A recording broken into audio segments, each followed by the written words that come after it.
And now the most sort of, I don't want to say most current because they're both useful, but sort of the most descriptive model we have of the atom now is the quantum model. So that's what we're going to start working with, and we're going to start identifying electrons. Here's the thing. Everything about how all the materials around you behave is really based on their electrons. The electrons kind of run the world in a very real sense. So we're talking about the quantum model. And there, you feel better? It's all nice and straight.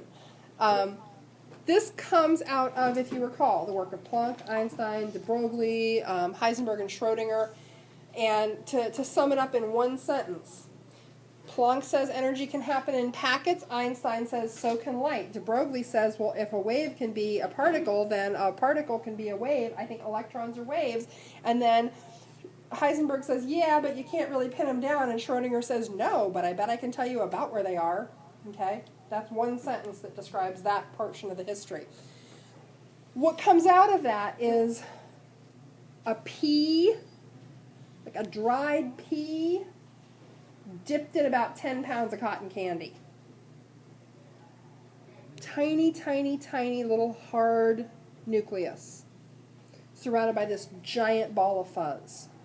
That giant ball of fuzz is the electron cloud. So, what's the electron cloud made up of? Orbitals. Schrödinger's wave equations they describe a three-dimensional area of space. So we can actually take an equation. You know we can take an equation and describe a line in space. If you are, I don't know if it's fortunate or unfortunate enough to get to take Calc 2 at some point in your career, you will, if anybody is in future engineering, future math, future computer science, you'll be taking Calc 2. You can take that equation for a line and you can rotate it on the z-axis, and what you get is a three-dimensional shape. Ooh. You get a three-dimensional area of space.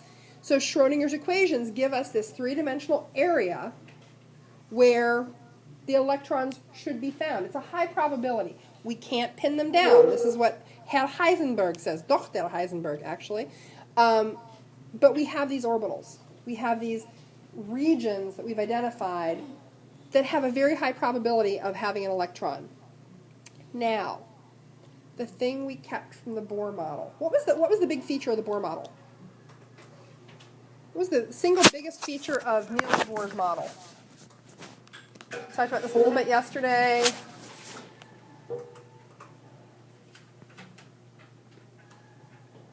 Energy levels? Yeah, Bohr said that there were distinctive energy levels. That's true. They don't look the way that Bohr imagined them. So in the Bohr model, we're kind of talking about the floors on an apartment building. You know, we're talking about the ground level, the first floor, the second floor, the third floor. These, you know, just sort of platforms. And as you go further up, you have more energy. It's not that simple. Nothing ever is.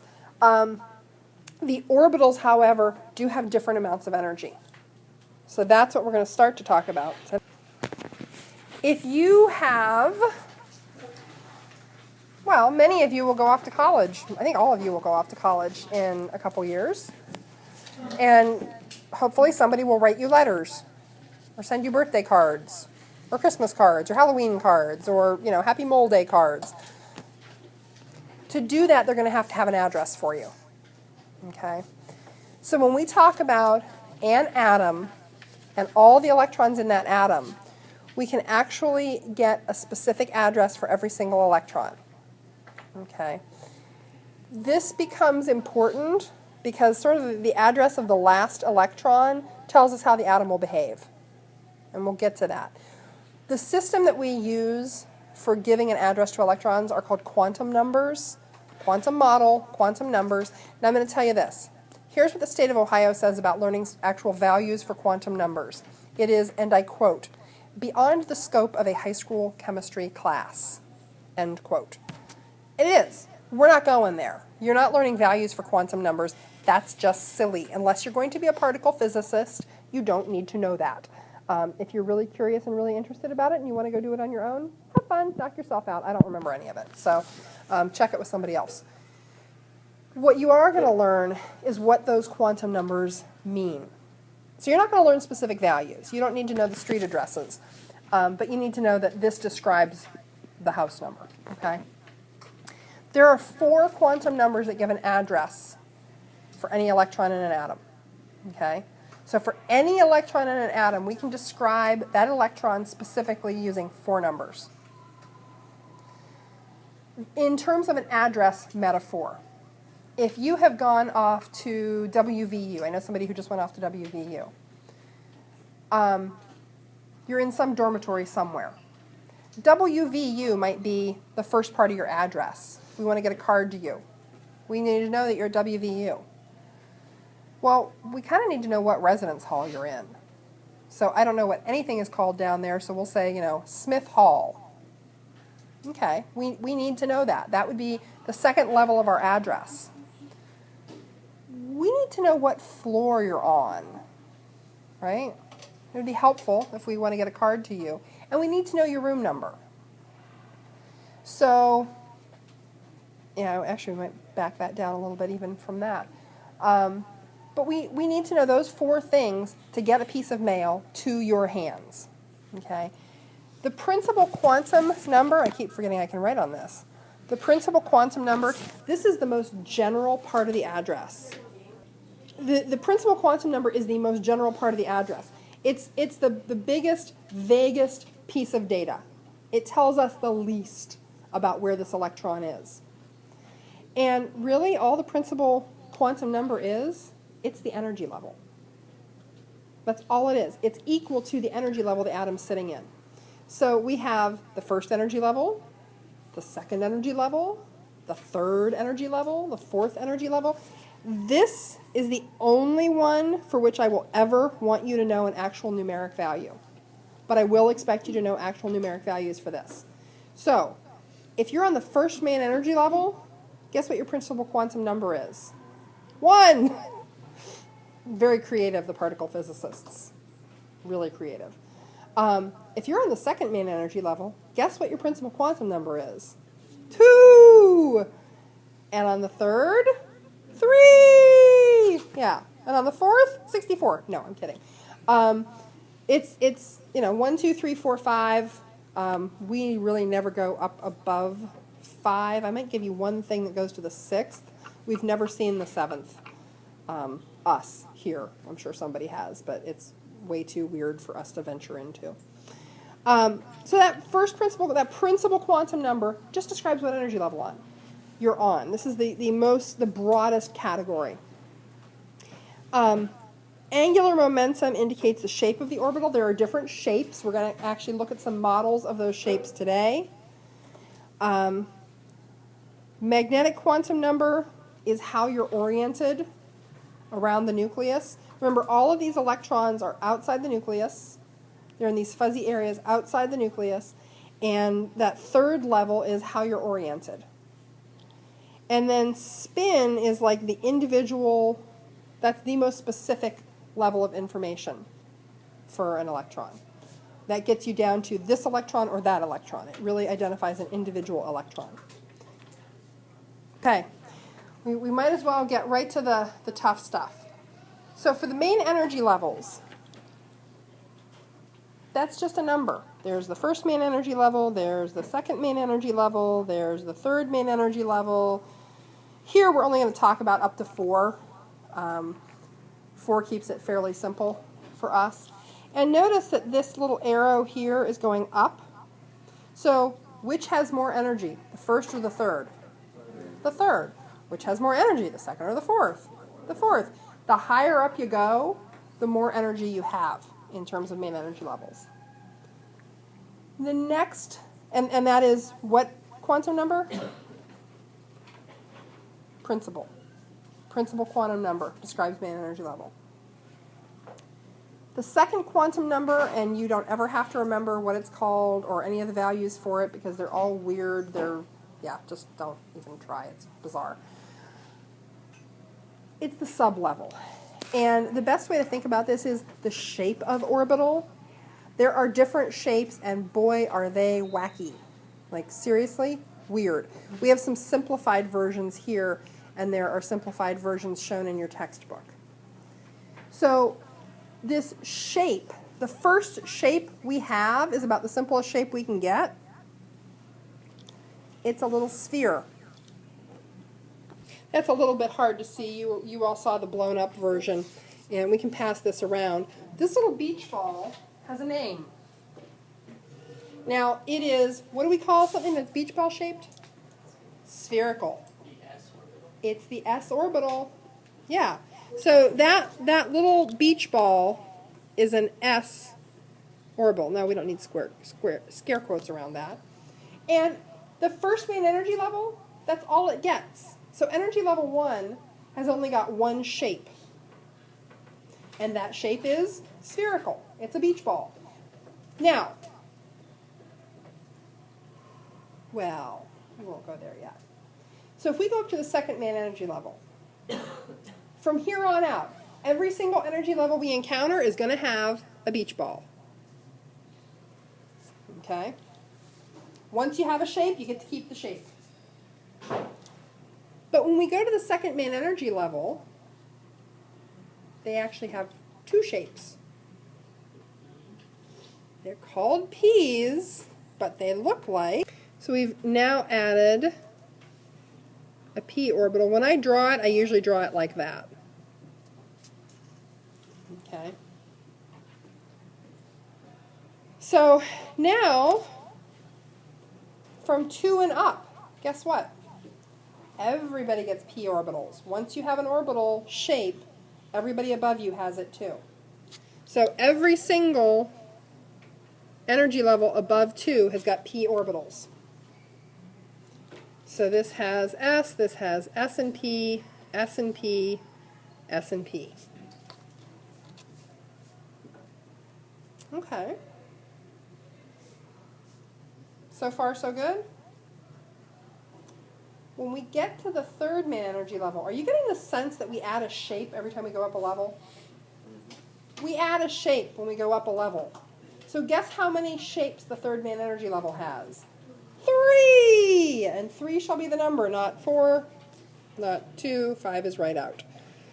And the shape that we add next is, it's called a d orbital. I call it a double drumstick. We'll get a better picture of that later. So, do you think something's going to happen on the fourth main energy level? A new shape! Which I have no model for and which is too weird to draw. All right. Seriously. So, okay, and you know everything above 3 is going to have a D. On the fourth main energy level, we add what are called F orbitals. Okay? So the fourth main energy level and above, everybody has an S, P, D, and F.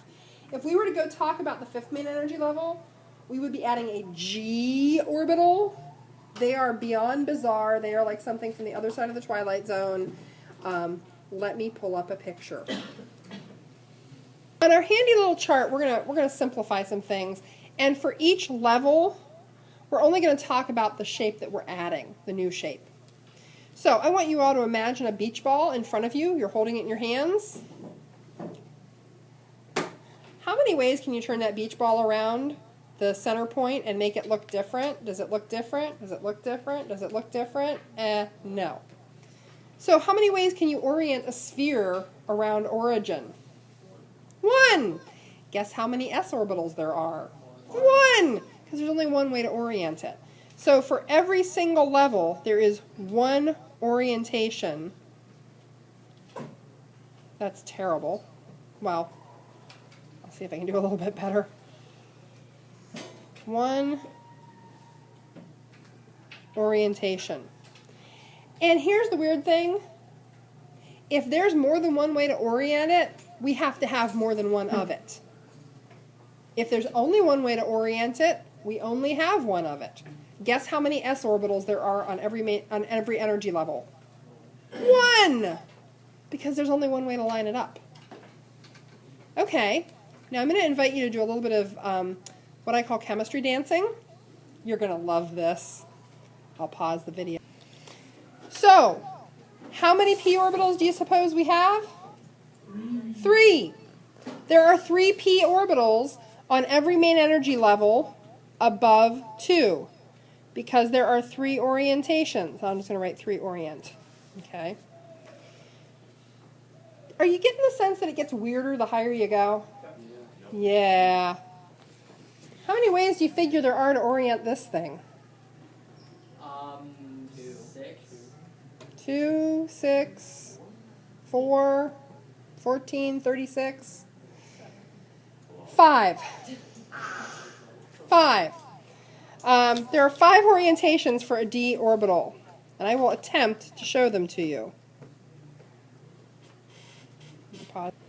So we have 5 orientations, and when I draw them, what I typically draw, and I'll draw this and then cut it over, is I draw straight on. That's kind of looking at it from the side, leaning back, dumbbell donuts, and straight on that way. They're hard to draw. They're actually just miserable to draw. So I don't generally ask you to draw the D's. Okay, are you noticing any patterns? Okay, if you think you notice a pattern with regard to the number of orientations for new orbitals, stick your thumb on your head. Okay, Tyler Kelly, what do you think you see? Could you be more specific? If you had to take a wild guess, how many orientations would you guess there are for an F orbital? 7. And sure enough, there are. So how many F orbitals do we have? 7. 7 orientations, which means we have 7 F orbitals. Ooh. Huh? Well, we saw it. I mean, it's really weird and freaky looking, and I'll have to find the one that gives a good rotational view. When we get down to the individual electrons, that most specific level, that spin, understand that we're not literally talking about electrons that are spinning like little wheels someplace. This is not a literal term. This is a description of their energy that is used by particle physicists. Frankly, I'm not smart enough to understand the delicacies and vagaries of it. I'm not a particle physicist. There are only 2 values for spin. We call it up and down. Okay? So for any given electron, we can say an electron is on the first main energy level in an s orbital. There's only one s orbital, so we know which one it is, and it's either spinning up or spinning down. And traditionally, we show that spin with the little half arrow up and half arrow down. Okay? So for a given electron in the third main energy level, to get a birthday card delivered to its hand, as it were, we have to know what energy level it's on, what shape of orbital it's in, which orbital it's in, and whether it's the up electron or the down electron. So we might have something that's in the third energy level in the px orbital, and it's spinning up. That's how specific this gets. Okay? Let's start drawing. Now you've got that blank piece of paper that I inserted in your notes. There's a reason for that. We're going to start drawing some electrons in. And we're going to, this seems a little bit like it's a repetition of what we did in the last one. That was just a way of explaining what's out there. We're actually going to start to add electrons. So let's look at our first main energy level. We have one orbital, and it has, oh, I didn't tell you this yet. Well, it's got 2 electrons. One up, one down. It's the first 2 electrons that any atom can have. They're in a 1s orbital. Because when we name an orbital, we have to actually name what main energy level it's on as well as what shape it is. And if we go up to the second main energy level, and of course this is in order of increasing energy, we have the 2s orbital. And you know what the 2s orbital looks like? The 1s orbital, but a little bit bigger. And guess how many electrons it's got? Same exact number. One up, one down. Well, we have something else on the 2s main, or the 2 main energy level, don't we? We have another shape, right? P. And how many p orbitals can we have? 3. So we've got a dumbbell that way, a dumbbell that way, and a dumbbell, it's hard to draw this, that's, we're looking straight on at the end of. Okay, that would be the Z. So we have the px orbital, the py orbital, and the pz orbital. This is 2px, 2py, 2pz, because they're on the second main energy level. If we were talking about the ones on the third main energy level, you know what they'd be called? The 3px and the 3py and the 3pz. I know, very creative, these particle physicists. Very, very, very creative. Well, there are 2 electrons in the 2px. And guess what? One of them is spinning up and one of them is spinning down. Starting to see any other patterns? Oh, good. If you had to take a guess, how many electrons do you think are in the 2py? 2. And guess what? One of them is spinning up and one of them is spinning down. And if you had to take a guess about the 2pz, how many would you guess were there? 2. This is so weird. One spinning up, one spinning down. We've filled up the second main energy level. We can't take any more electrons. Pardon? No, we filled up the second main energy level. So now let's draw the third main energy level. I promise not to make you draw the fourth main energy level because that would be mean. And I may be cruel, but I try not to be mean.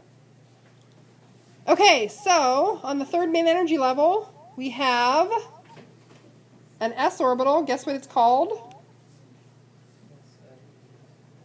The 3s orbital. And guess what it looks like? Like the 1s and the 2s. Okay, we'll finish this up on Monday.